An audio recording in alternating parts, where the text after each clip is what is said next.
Alright, I'm back with another budget $20 haul video. Again, 20 bucks, what you can get.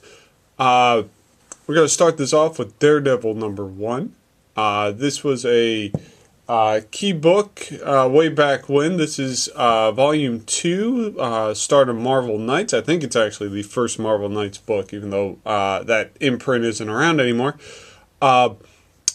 This was Kevin Smith, Joe Skid, Jimmy Palmiotti. Like I said, big book. Brought Joe Quesada back to Marvel after he was doing his own book for a while, and everything rolled from there. He eventually ended up becoming head of the company, and of course, Kevin Smith wrote this. With the Daredevil TV show coming out, this is an affordable book to get and just to have if you're a fan of Daredevil or you just want something that looks cool or something that you can talk about with friends or whatever. $5, great book to just pick up and put in your collection. Next we have Superman, the Man of Steel #3. This is the first appearance of Magpie, if you can see her there in the left-hand corner. This was the series that brought Superman back after the Crisis of the Infinite Earths, kind of redid his origin a little bit. This is the kind of retcon part of when Superman meets Batman. That might hold some value too with this book. There's another Batman book where they say it could be Magpie's first appearance, but that's actually advertised in this book. So this is really her first appearance, and she has been on Beware the Batman. And she was kind of the precursor to Harley Quinn, very similar character. So I don't know if there's any correlation there, but again, neat book to pick up. $1.50. Great book to pick up. This is Avengers 239. This is the first appearance of David Letterman in comics. And I don't know if many people remember that he ever appeared in a comic book, but with him retiring, nostalgia might set in. If you're a David Letterman fan and a comic book fan, this is a cool book to pick up. Got this out of the dollar bin. This was part of the assistant editors month where Marvel would let assistant editors kind of put together books, and some weird books came out of it.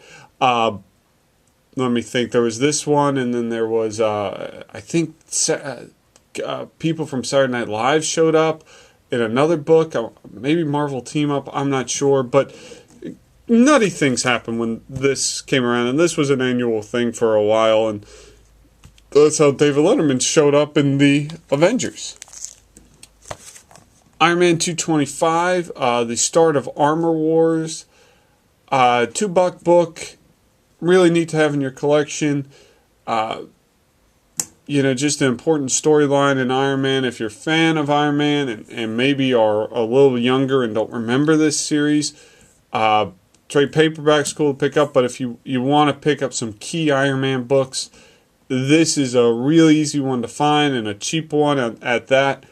Probably would hold no investment value necessarily, but it's one of those storylines that kind of defined Iron Man. Probably right after the Demon in the Bottle storyline, this is one of the more important ones. So, nice book to pick up. The Doom Patrol 19, this start of Grant Morrison's run, and this was really a big deal back in the 90s. I don't know if it's ever going to lead to anything today, but this was a book that was hard to find, and it was a rare book to begin with. Nobody was reading the Doom Patrol, and Grant Morrison took it on this really weird bend with really weird characters, and it all starts here. This is the Crawling from the Wreckage storyline. $4 book.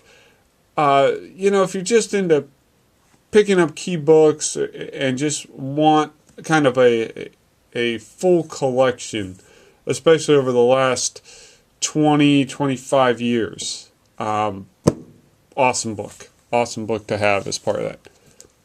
This is a fun trivia book for you all. This is Thor Annual 12. This is a $1 book. And this is the first appearance of Odin's other son. Not Loki, but this guy on the front, Vidar, who's a giant. Odin apparently gets around fairly well and, had a child with a giant. And this guy was a farmer until his village got wiped out, and he took up arms and settled things with Thor, and things ended on good terms. But again, just kind of a neat trivia book. You can astound your friends and say, who are Thor's brother? And they probably say Loki, but we'll miss Vidar. So, fun book. This is one of my hunch books. This is Peter Parker's Spectacular Spider-Man 107. This is the first appearance of Sin Eater, beginning of the Death of Jean DeWolf storyline. But more importantly, this is Black Costume appearance, but this is where the ball for Venom, at least in the comics, starts rolling. And the last Spider-Man movie that had Venom did not have the storyline, nor was it in any of the cartoon series. But this is where the ball starts rolling, because Eddie Brock, who becomes Venom, writes the story of the Sin Eater wrong, accuses someone being Sin Eater who really isn't. And Sin Eater is the villain of this story. He's just a guy in a ski mask with a shotgun, but he kills Spider-Man's friend Jean DeWolf. And Peter Parker exposes that Eddie Brock is wrong. Him and the costume get together, and we all know the story after that. So, seeing that there is going to be a Venom movie, and maybe he would appear in the third Spider-Man movie, the third new Spider-Man movie, I don't know. They might choose this storyline. This might just be one of those things to get ahead of the curve, and it's one of those books that, if you're a Spider-Man fan, is good to have anyway, because this is where Venom comes out of. And it's an important storyline on its own. $2 book. Worth picking up. Worth having. Iron Man 26, Volume 3. This is the first appearance of Iron Man's Ascendant armor, where the armor kind of lives on its own. And I believe, if I remember correctly, the storyline is Ultron kind of takes over this armor. So with Ultron coming up in an Avengers movie and so on and so forth, they might work him into the Iron Man movie as well. $2 book, again, cool storyline.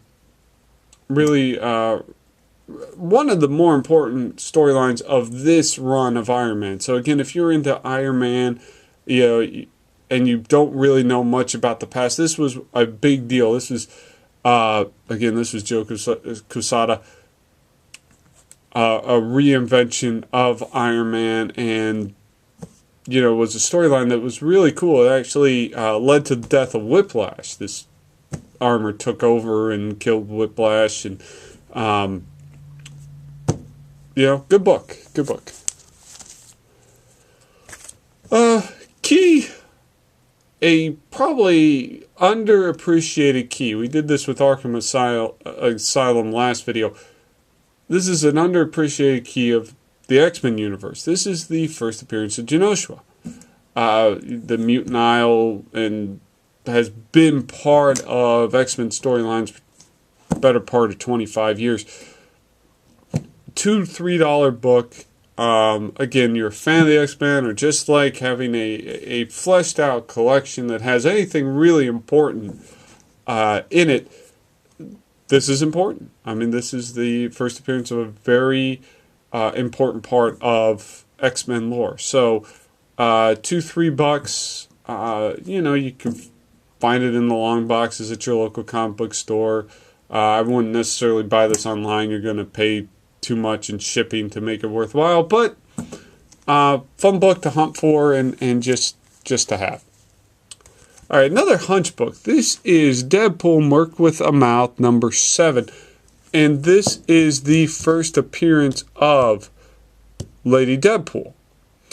And my hunch here is, since Deadpool's so popular, Lady Deadpool is the closest thing that Marvel has to Harley Quinn. All right, that kind of psychotic, strong woman, crazy woman character, mercenary character.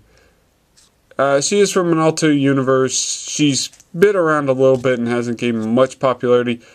But the comic books are kind of a copycat industry. So when Marvel sits down and starts planning some things, and they see if Harley Quinn continues to have success and continues to do well, especially her monthly series, this might be a character they tap into. $2-3 you can probably get for cover price or below cover price. Like Deadpool, it's a good one to have anyway. So, maybe one of those books you pick up and throw in the long box just and see what happens. So, all right, that's it for now. I'm going to have another one if you watch or not. So, see ya.